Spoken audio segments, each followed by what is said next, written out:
po ay magpapatuloy sa ating pong pag-aaral dito po sa book ni Samuel. At ilang chapters na lang ay malapit na rin po tayong matapos.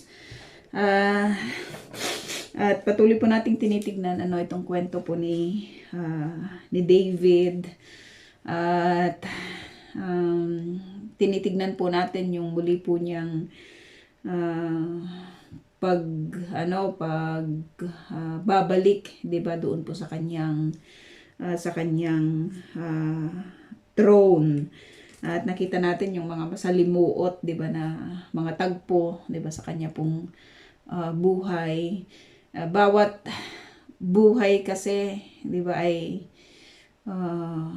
nakapaloob po dito, 'di ba, yung napakarami pong mga kwento. May mga magaganda, 'di ba? Meron din naman yung hindi, may mga challenging, 'di ba? Maraming mga pagkakataon na nasusubok po, 'di ba, yung buhay po ng isang tao, lalong-lalo na kapag siya po ay isang lingkod, 'di ba, ng Panginoon. At kahit sa 'di ba, kahit sa atin, sa flat minsan doon sa mga kwentuhan, 'di ba, natin, iba-iba lang talaga yung natin, yung phases, 'di ba, ng buhay po natin. Pero wala kasing madali sa buhay na ito, 'di ba? Lalong-lalo na pagdating po sa buhay natin na yung pagdating sa spiritual, 'di ba? Marami talagang mga challenges, at itong buhay po ni David na ating pong pinag-aaralan ay hindi po kaiba, 'di ba, sa atin. Iba man po siguro yung yung klase, 'di ba, ng kanya pong mga pinagdaanan at pinagdadaanan, pero it's the same challenge, 'di ba? It is the same challenge na kung saan masusubok talaga yung ating trust, 'di ba, sa Panginoon, yung ating commitment, 'di ba, sa Lord, yung ating pag-ibig, 'di ba, sa Panginoon. At hindi mawawala talaga yung problema ng division, yung na kung saan, 'di ba, ay kahit sa families natin, 'di ba, sa church, yung mga ganyan, sa kahit anong klaseng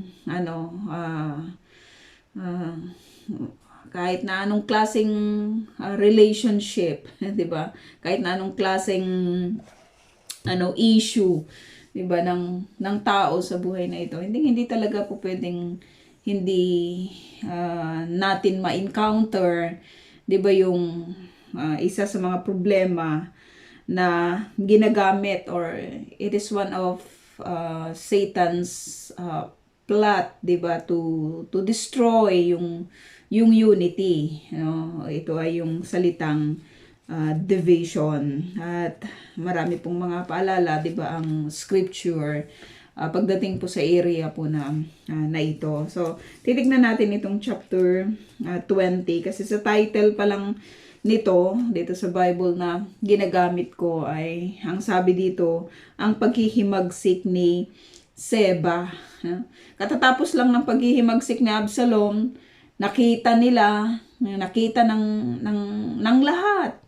Nakita ng lahat na hindi po ito nagtagumpay, nakita nila na hindi po napabuti, 'di ba, yung buhay ng anak ni David na ito na si Absalom, na naghimagsik, 'di ba, sa kanyang ama, ibinuon na nabuwis, 'di ba, yung kanya pong buhay, nang dahil po doon po sa kanyang paghihimagsik.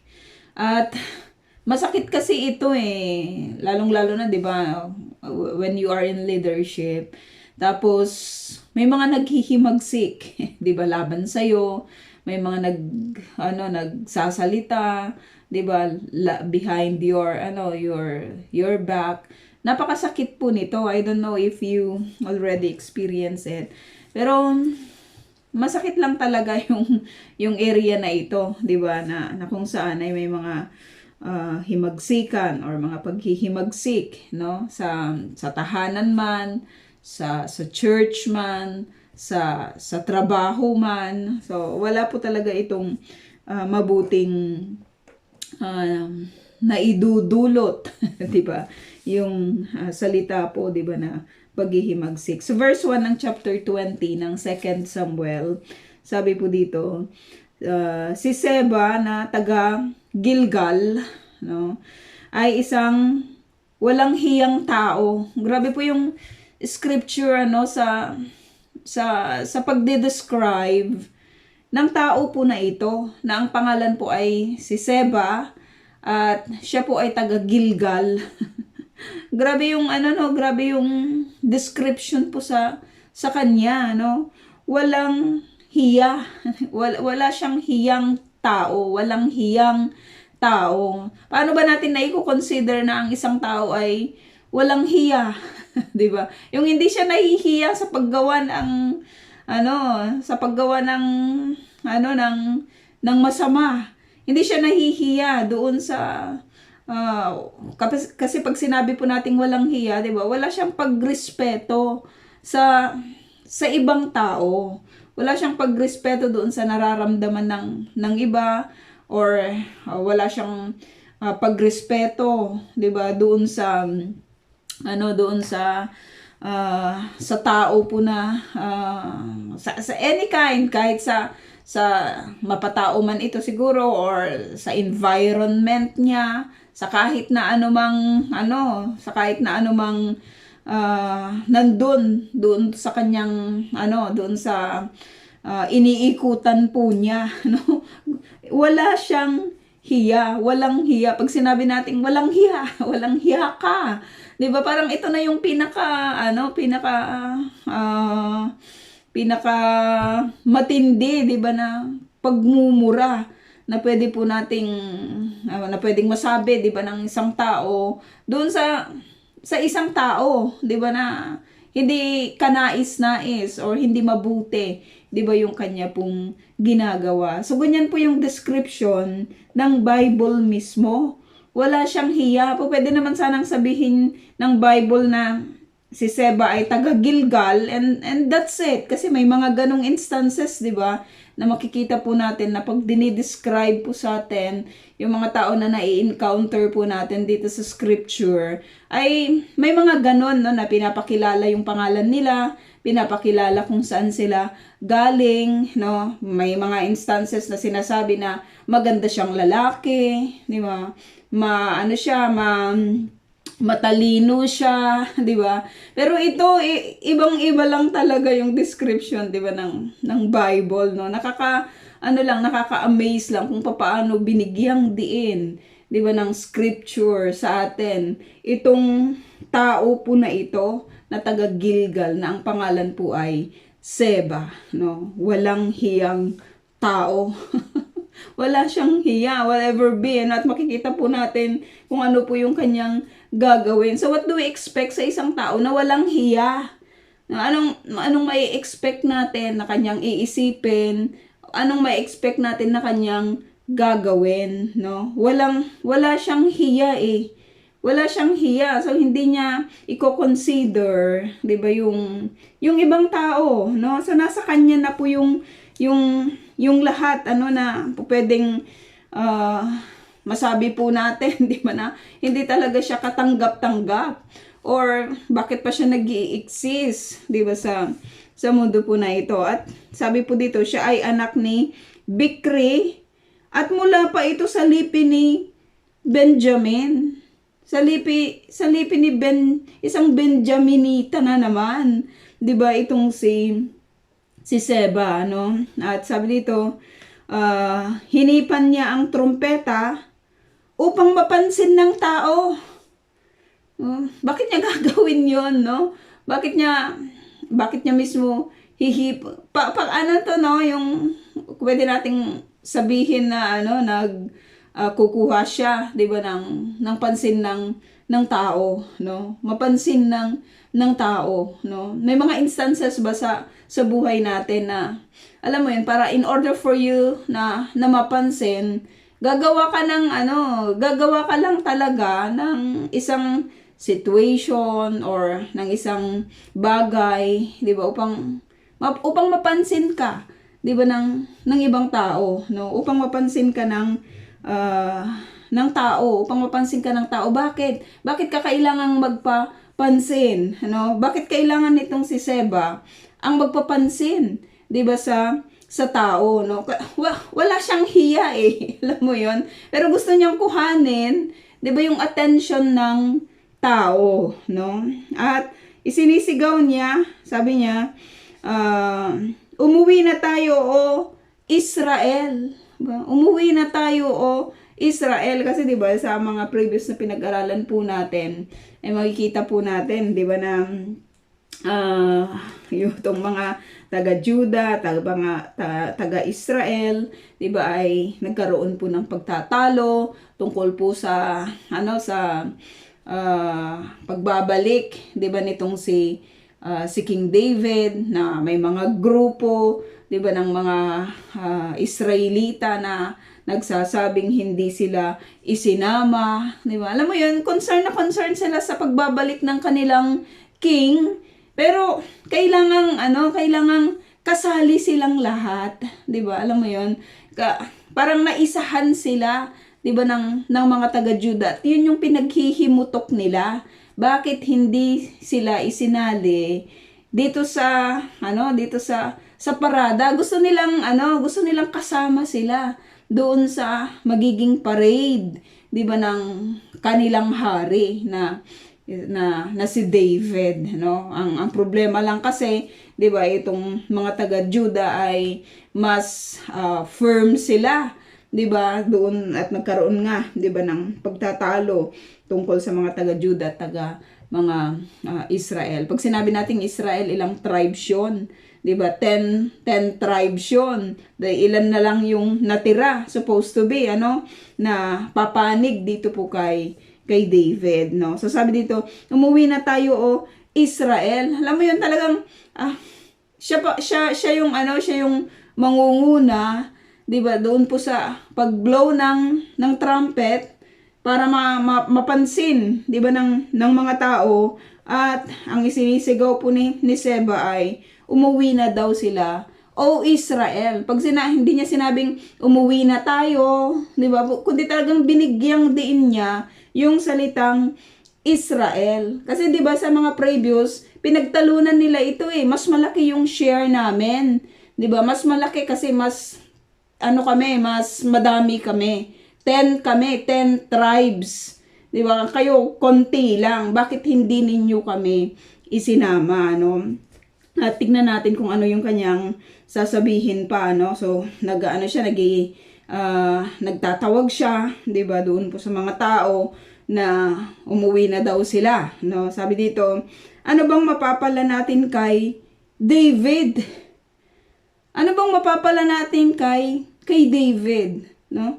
Kumbaga, wala man ng pagrespeto itong tao na ito na si Seba dito po kay David. Hindi man lang niya sinabing kay Haring David, no? Or kahit hindi man niya irerespeto itong si David, sana kahit man lang yung position ni David, 'di ba, bilang hari.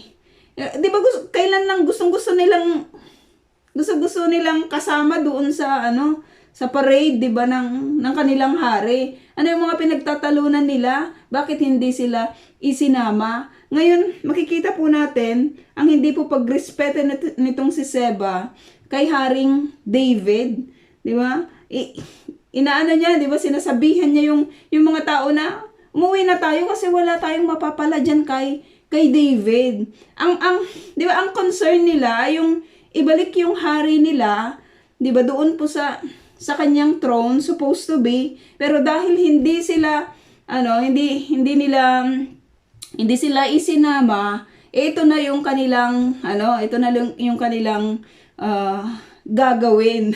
No? Hindi sila isinama doon sa, siguro maitatala ito sa kasaysayan, di ba? Hindi mababanggit, di ba, yung kanilang mga pangalan. Yun po yung concern nila. Di ba, yun yung concern nila na hindi sila isinama. At ngayon, ano pang mapapala nila? Ano bang mapapala natin kay David? Itong si Seba yung spokesperson nila eh. Anong mapapala natin dyan kay David, no? Si David ay hindi siya ordinaryong tao na. Ito ay kanilang hari.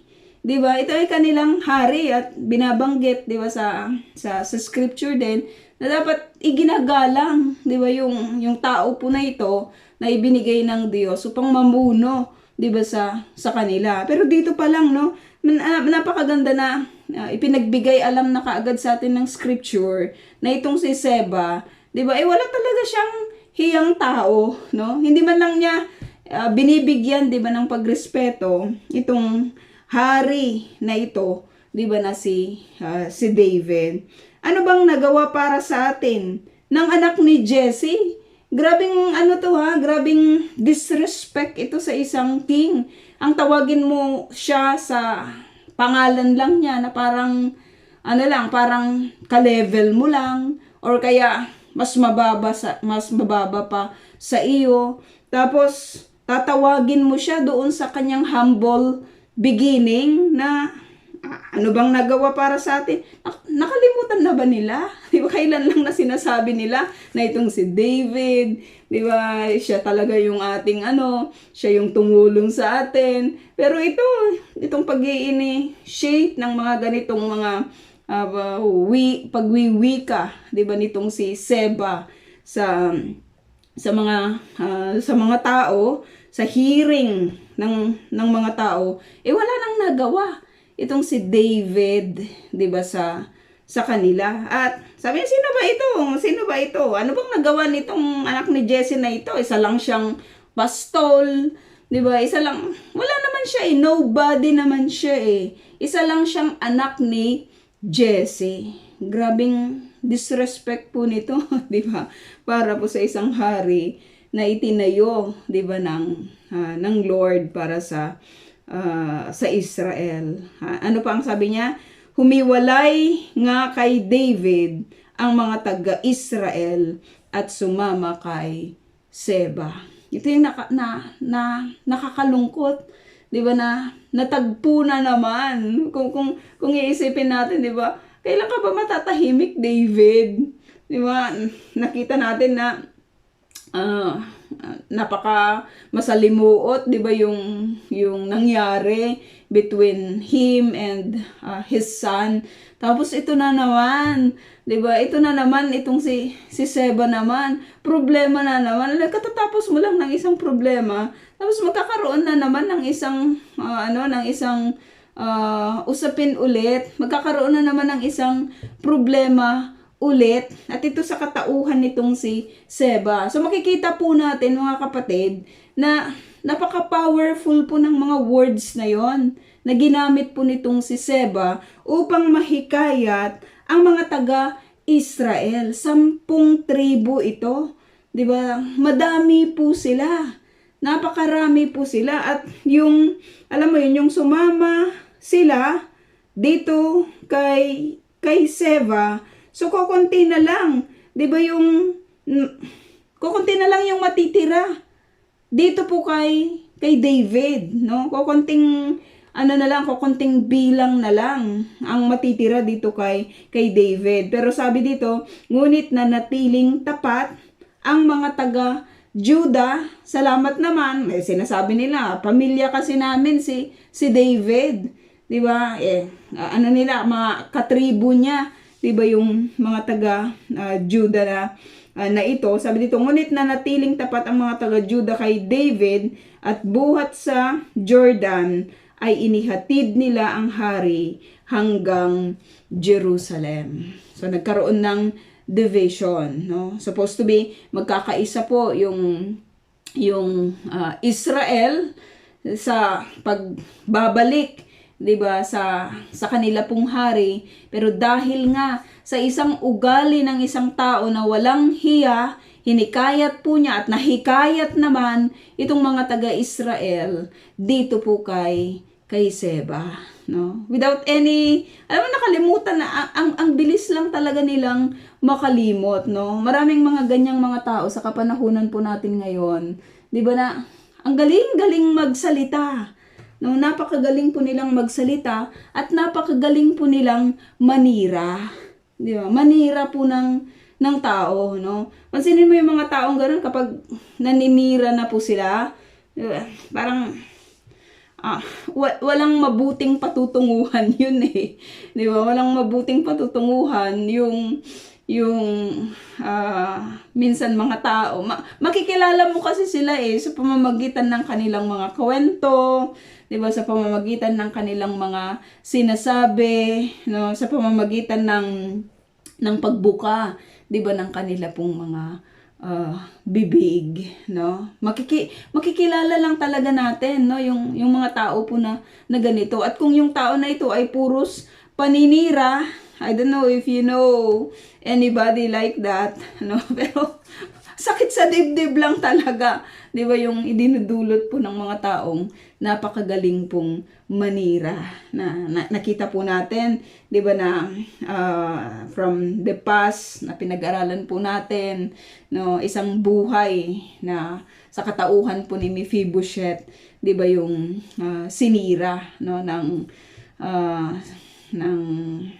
isang tao din, 'di ba, na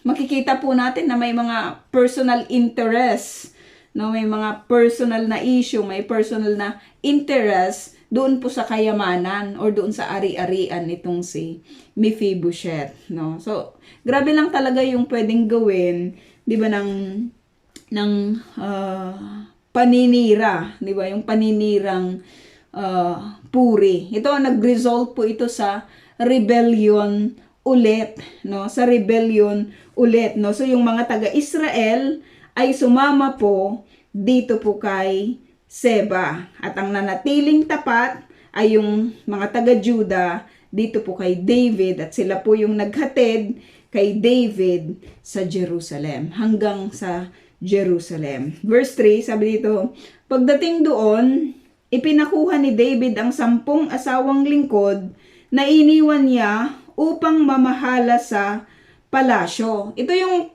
10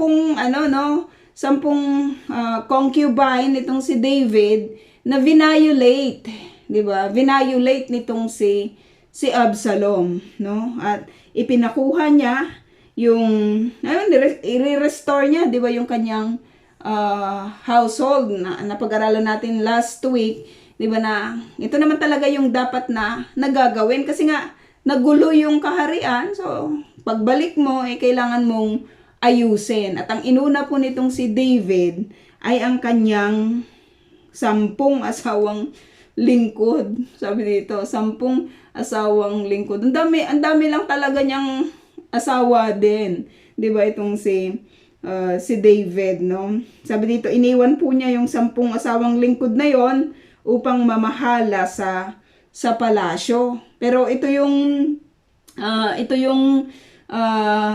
ginamit din, 'di ba, ni Absalom by the advice ni Ahithophel, 'di ba, na i-violate yung mga 10 asawa na ito para ipakita na meron ng bagong hari, no? Meron ng bagong hari ang Israel, no? Yun po yung una po nilang ginawa. At ngayon, makikita po natin si David na ipinakuha po niya yung mga asawa po niyang ito, 'di ba? Yung mga asawang lingkod na ito, no? Pinapunta niya ang mga ito sa isang bahay, pinatira doon at pinabantayan.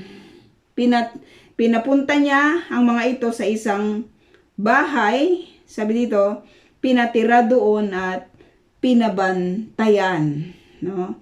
Sabi dito, pinadadalhan niya ang mga ito ng kanilang mga pangangailangan, ngunit hindi na niya sila muling sinipingan, no? Hindi na niya, bakit ba kailangang sabihin pa ito, 'di ba, sa atin ng scripture, no?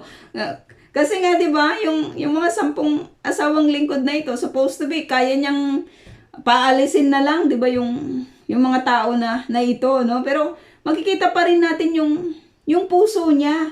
'Di ba na itong mga 10 asawang lingkod po niya na violate po nitong si Absalom ay, alam mo yon, binigyan pa rin niya, 'di ba, ng pagpapahalaga, 'di ba, yung buhay, yung katayuan, 'di ba, yung yung katayuan ng mga tao po na ito, no? Binibigyan niya ng kanila pong mga pangangailangan, 'di ba? Pinabantayan niya, sinecure niya, 'di ba, yung mga asawang lingkod na ito, pinatira niya, 'di ba, sa bahay, at pinagdiinan po sa atin ng scripture, 'di ba, na hindi na niya sila muling sinipingan. So nandun lang yung mga asawang lingkod siguro hanggang sa namatay na, 'di ba, itong si David. Pero nandun pa rin yung kanila pong nandun yung kanyang pag-iingat, 'di ba, sa kanila, no? Kaya sabi dito, namuhay silang parang mga byuda hanggang sa sila'y mamatay, no? Hanggang sa sila'y mamatay. So nakita po natin, meron tayong isang makikita po dito, mga kapatid, na unti-unti nang nakikita po natin ang pagbabago po nitong si David sa area na kung saan siya mahina. 'Di ba? Sa area na kung saan ba siya mahina? Sa mga babae. Bumabagsak siya. 'Di ba? Pagdating po sa mga pakikipagrelasyon, 'di ba, sa mga babae, no? Nakita po natin 'yan, ano, sa mga past, 'di ba, na pinag-aralan po natin. Pero sa area po na ito ay binigyang din sa atin ng scripture na hindi na niya sila muling sinipingan. Hindi dahil sa na-violate na yung mga asawa po niya. Pero asawa pa rin po niya, 'di ba, yung mga tao po na ito, pero sinigurado niya na yung mga ito ay magkakaroon, 'di ba, ng magandang buhay sa kabilaman, 'di ba, ng mga nangyari, 'di ba, sa kanila. Alam ni David kasi na yung mga tagpo na ganito ipinagpauna na sa kanya, 'di ba, ng Lord, no? Dahil doon po sa kanyang pagkakasala, 'di ba, sa Panginoon, no? Sabi dito, verse 4, tinawag ng hari si Amasa at sinabi, no, itong si Amasa na pag-aralan natin na siya po yung ipinalit, 'di ba, kay Joab. At sabi dito, binagbilinan niya si Amasa, tipunin mo ang mga kalalakihan ng Juda at dalhin mo sila rito sa loob ng 3 araw. Sa loob ng 3 araw, ay kailangang matipon mo na yung lahat ng mga kalalakihan sa Juda, no? 3 araw yung ibinigay ni David dito po kay Amasa. Verse 5, sinikap ni Amasang sundin ang utos ng hari, ngunit hindi niya naiharap dito ang mga kalalakihan ng Juda sa loob ng takdang panahon. Ano naman kasi ang ini-expect natin, 'di ba? Ano naman ang ini-expect dito po kay Amasa, na unqualified talaga siya, 'di ba? Hindi siya qualified na maging kapalit po nitong si Joab. Nakita po natin yung pagtatayo po ni David sa kanya dahil po doon po sa political na move. 2 P yun, political move at saka yung personal na issue niya dito po kay Joab, no? Nakita natin na hindi talaga maganda na itinatayo yung mga taong hindi naman talaga qualified, 'di ba, sa kanilang sa area, 'di ba, na kung saan ay itinatayo po sila. Subukan mong itayong song leader, 'di ba, yung hindi nakaka-identify na sintonado siya or hindi siya nakakasunod, 'di ba, sa tono. Magiging kaguluhan ito, 'di ba, sa loob ng iglesia. O subukan mong itayo, 'di ba, yung isang hindi naman maalam or hindi talaga maalam sa sa instrument. Kunyari, magiging kaguluhan lang ito, 'di ba, sa loob ng iglesia. Ang isang tao, 'di ba, na itinatayo na hindi talaga siya qualified, no? Hindi siya qualified sa area na 'yon, ay magiging kaguluhan lang. Nakita natin yung failure po nitong si Amasa sa area na ito. 3 araw yung ibinigay sa kanya ni David, pero siya po ay nag-fail. Hindi niya kaya, kahit naman sinikap niya, 'di ba, nasundin itong utos po ng hari, ngunit hindi niya nagawa na iharap ang mga kalalakihan ng Juda sa takdang panahon. Si David magaling siya, 'di ba, sa pagdating sa strategy. Pag sinabi niyang 3 araw, kakayanin 'yon. Kung si Joab ito, kaya niyang gawin 'yon, 'di ba? May si Joab, magaling din siya, 'di ba, pagdating sa kanyang may sarili siyang diskarte, 'di ba, na kung saan pag sinabing 3 araw, 3 araw, no? Sabi dito, dahil dito verse 6, tinawag ni David si Abisai.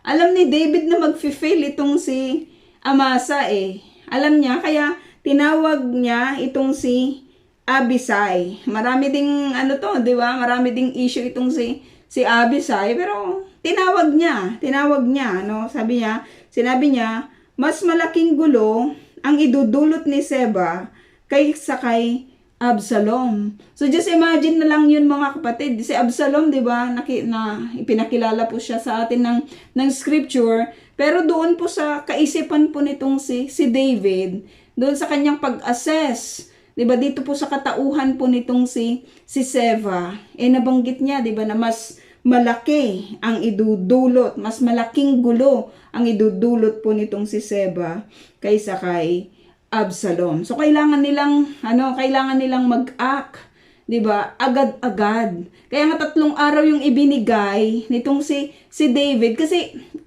mas grabing threat ito, 'di ba? Mas grabing threat itong si Seba kaysa dito po kay Absalom. O, nakita natin yung nangyari, 'di ba, dito kay Absalom, at hindi ito nagdulot ng maganda, 'di ba? Kay David sa kingdom. At ito, mas malaki pa pala yung pwedeng gawin na gulo nitong si Seba kaysa kay Absalom. At pinagbilinan niya itong si Abisai, kaya't isama mo ang aking mga tauhan at habulin ninyo siya. Baka may masakop siyang lunsod na may kuta at hindi na natin siya mahuli, no? At hindi na natin siya mahuli. Sumama nga kay Abisai si Joab at ang mga tauhan niya, gayon din ang mga Peleteo at Kereteo, upang tugisin si Seba na anak ni Bikri, no? Verse 8, pagsapit nila sa may malaking bato sa Gibeon, sinalubong sila ni Amasa. Bakit nandun itong si Amasa? No, bakit nandun si Amasa? So, maaring pa rin, no? Maaring pag-usap pa rin siya. Alam mo yung hindi niya nagawang sundin, 'di ba, yung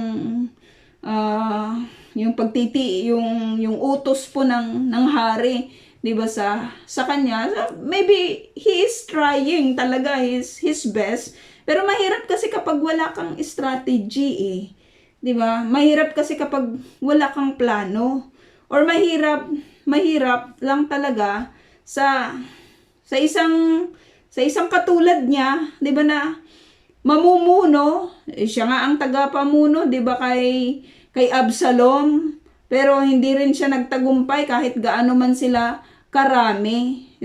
Paano na ngayon, mas kokonti yung kanyang pamumunuan, pero taga-Juda lang yung ibinigay sa kanya, pero hindi pa rin po niya nagawa, 'di ba, natipunin yung mga kalalakihan ng Juda. Nung si Absalom, 'di ba, ang dami-dami, pero hindi pa rin sila nagtagumpay. 'Di ba laban po dito kina David. At yung konting assignment niya na Juda lang, titipunin niya ng 3 araw, hindi pa rin po niya nagawa. No? Hindi niya nagawa. At ngayon, sabi dito, sinalubong sila ni Amasa, yung grupo po nitong si Abisai, no? Siya na yung parang pinaka mas mataas kasi si Joab natanggalan siya, 'di ba, ng kanyang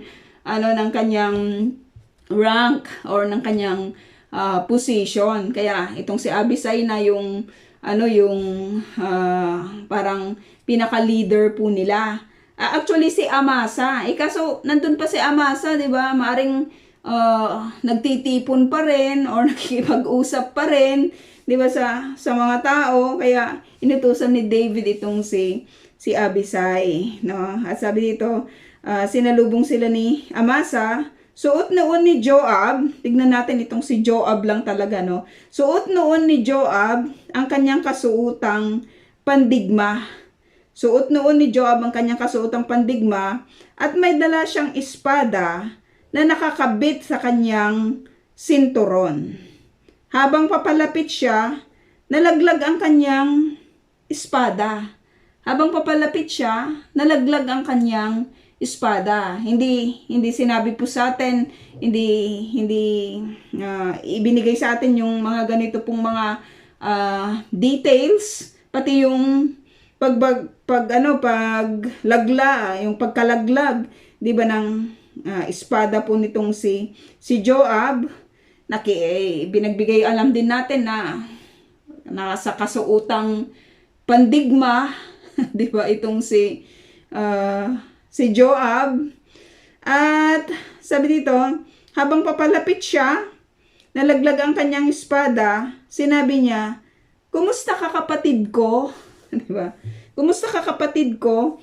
At sabay hawak ng kanang kamay sa balbas ni Amasa upang ito'y hagkan. Upang ito'y hagkan.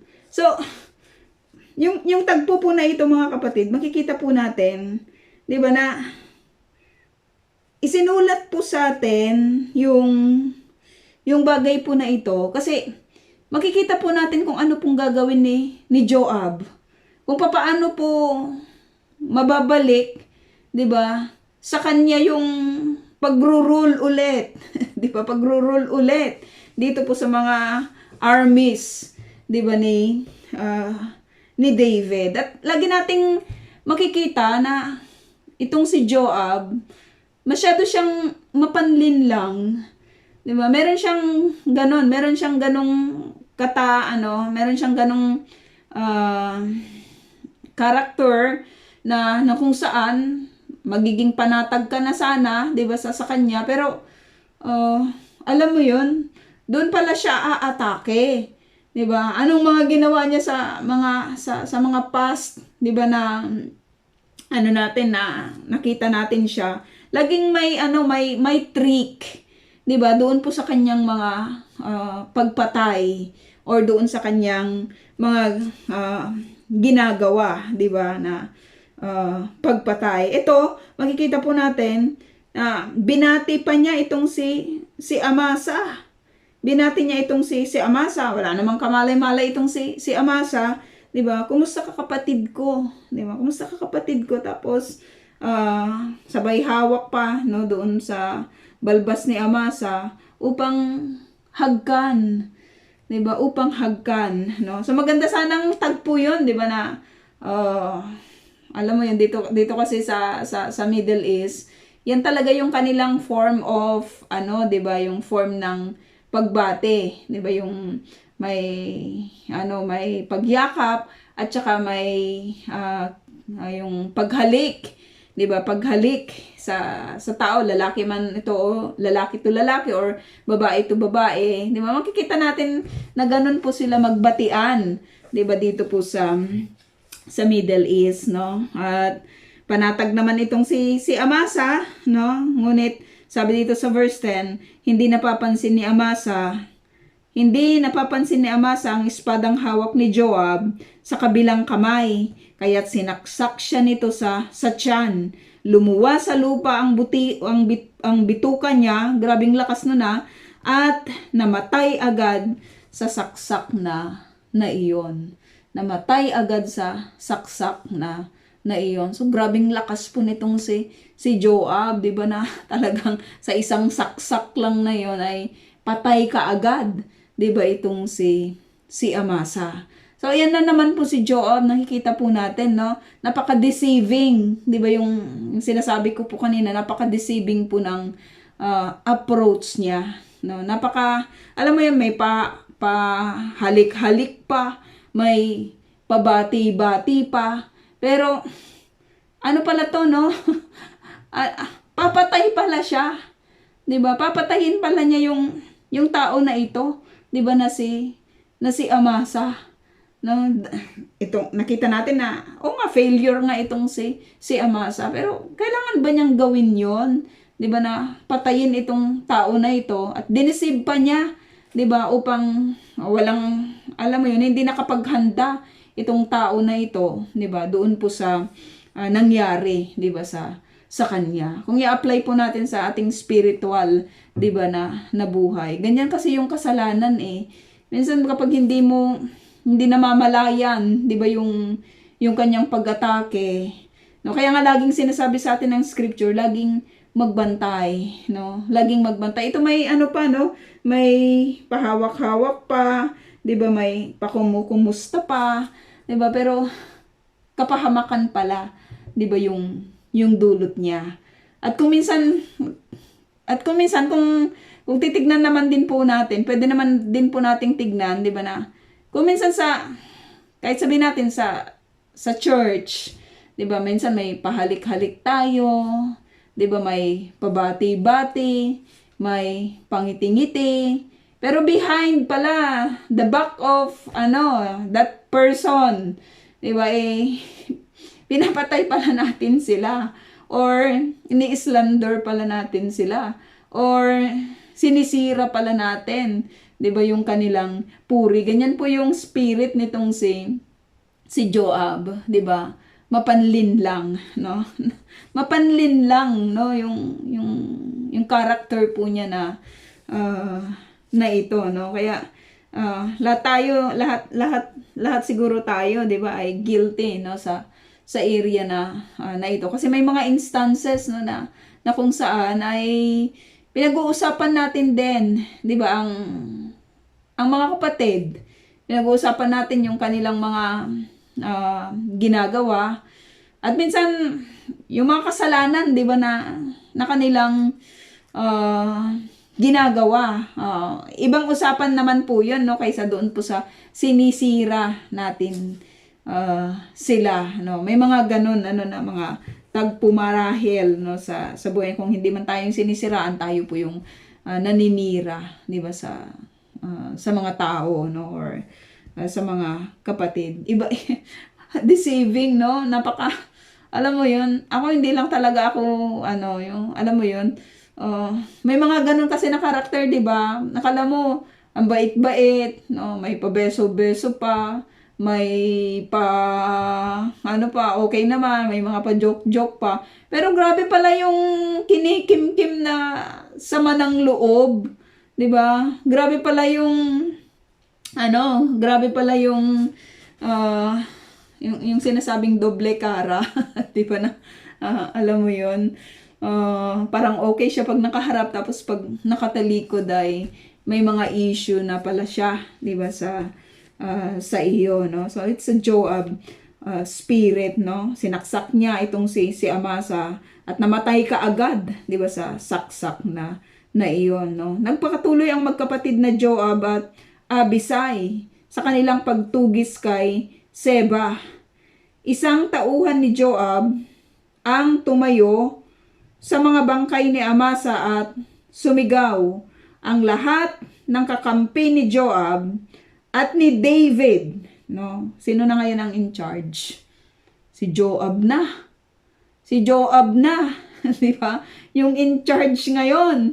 Sabi dito, sino ang lahat ng kakampi ni Joab at ni David ay sumunod kay Joab, no? Sumunod kay Joab. Nakabulagta sa gitna ng lansangan ang bangkay ni Amasa, naliligo sa sariling dugo, kaya lahat ng makakita rito ay napapahinto. Nang mapunay ito ng isang tauhan ni Joab, hinila niya ang bangkay at inilayo sa daan sa katinakpan ng damit. Nang maalis ang bangkay sa gitna ng daan, lahat ay sumunod kay Joab upang tugisin si Seba, no? So nagiging distraction patuloy itong bangkay nitong si Amasa, kaya tinanggal na lang doon, no? At sino na ngayon yung in charge sa army ni David? Si Joab. Gagawin niya talaga yung lahat, 'di ba, ng paraan upang mabalik, 'di ba, sa kanya yung kanyang position. Kahit doon po sa expense, 'di ba, ng kanya pong mga ganyan naman siya lagi. 'Di ba? Ganyan naman siya lagi, pumapatay siya kasi pinoprotektahan niya yung sinasabi yung hari at saka isa yung kanyang position. Verse 14, pinuntahan ni Seba ang lahat ng lipi ng Israel. No, so itong si Seba naman, hanggang sa sumapit siya sa Abel Bet-Maaka. Lahat ng angkan ni Bikri ay nagkaisang sumunod sa kanya na pumasok sa lunsod. Nalaman iyon ng mga tauhan ni Joab, kaya't kinubkob nila ang lunsod. Nagbunton sila ng lupa sa tabi ng pader para makasampa roon habang pinababagsak ng iba ang pader ng lunsod, no, ang pader ng lunsod. So sino yung kasama ni Seba? Yung kanyang mga angkan, no, yung lahat ng angkan nitong si Bikri, sila yung nagkaisang sumunod dito po kay Seba, no. Verse 16, ngunit isang matalinong babae, hindi siya pinangalanan, ang nangahas tumayo sa isang mataas na lugar sa pader at mula roon ay nanawagan. Makinig kayo, sabihin ninyo kay Joab na pumarito. Gusto ko sana siyang makausap. No, gusto ko grabe yung nito grabe yung tapang ng babaeng ito.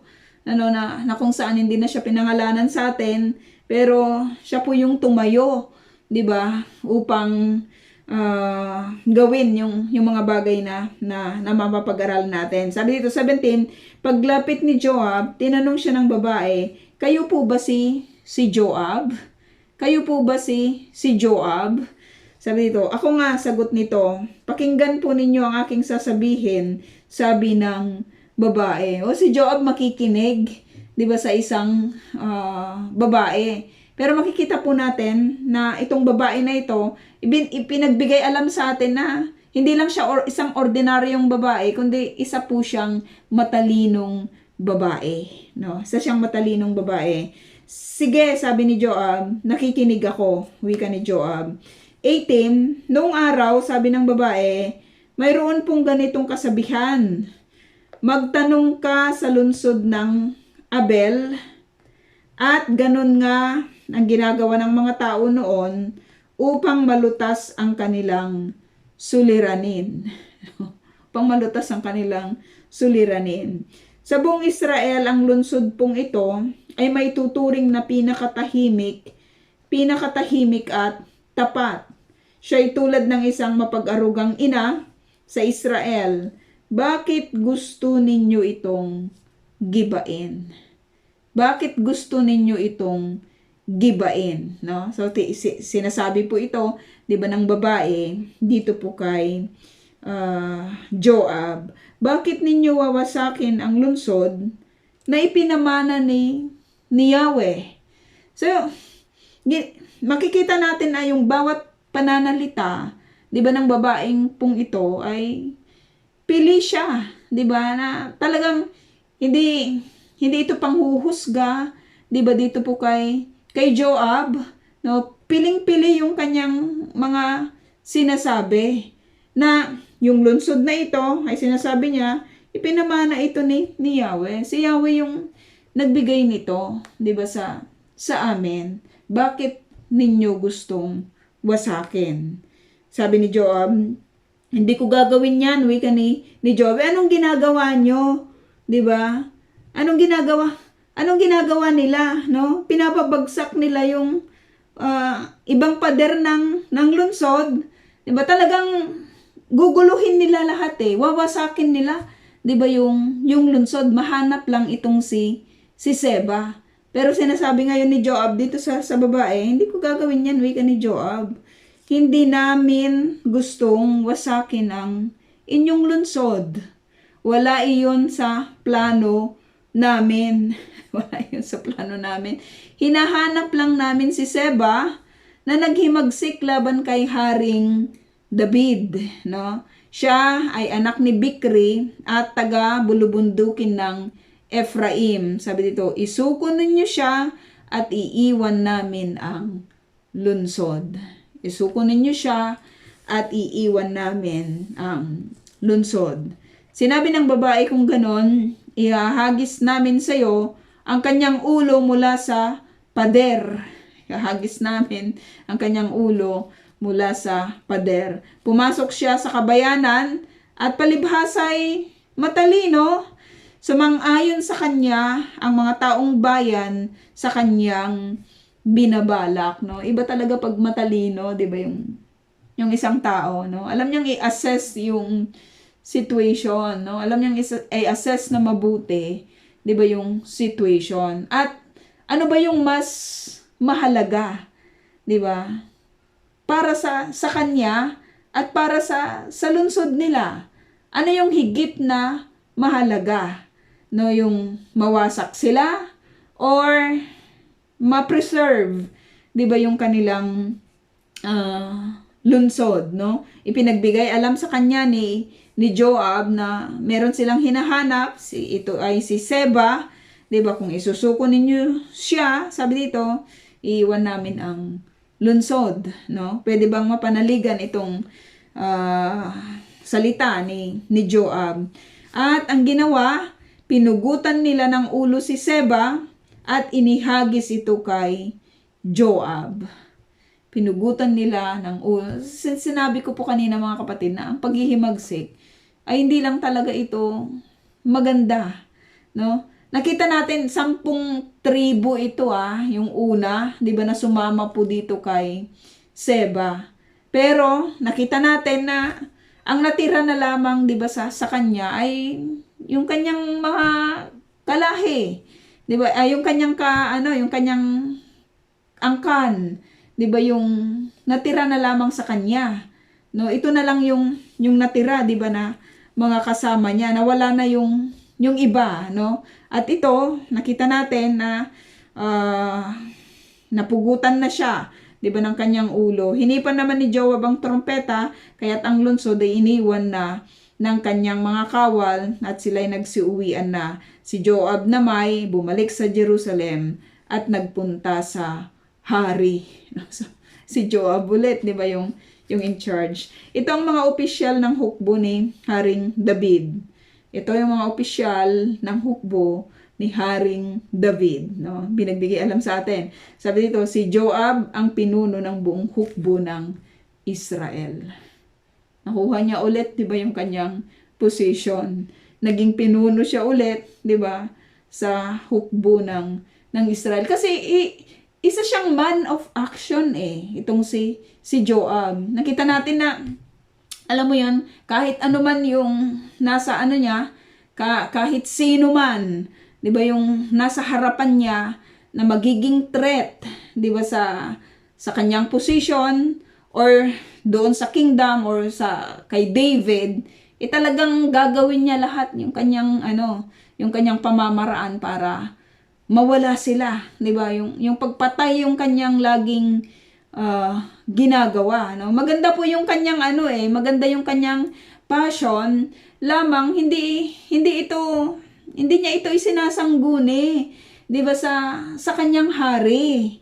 Hindi niya isinasangguni ito sa kanyang hari. Sa atin, mga kapatid, kahit gaano man katindi yung passion po natin, 'di ba, sa paglilingkod, not doon sa way natin, 'di ba? Dapat sa way pa rin ng king, no? Sa way pa rin ng ng Lord. Kasi walang kwenta yun eh.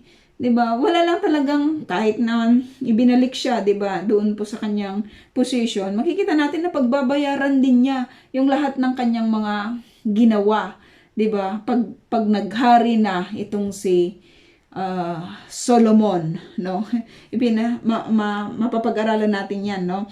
Sa mga susunod, 'di ba, na mga panahon. So si Joab ang pinuno ng buong hukbo ng Israel. Si Benayas, anak ni Joiada, ang pinuno ng mga bantay na Kereteo at Peleteo.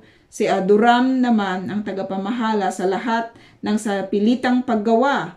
Si Jehoshaphat, anak ni Ahilod, ang tagapag-ingat ng mga kasulatan. At si Seba naman ang kalihim ng hari, no? Sina Sadok at Abiatar ang nagsisilbing mga pari, no? At si Ira na taga Yair ay isa rin sa mga pari ni David. So ito yung mga opisyal, di ba, ni David. Nanguna po itong si Joab, di ba, na binanggit sa atin, no? At yun po mga kapatid ang atin pong lesson, at chapter 21 po tayo bukas. Itatype ko na lang po yung ating question. Erev Tov po.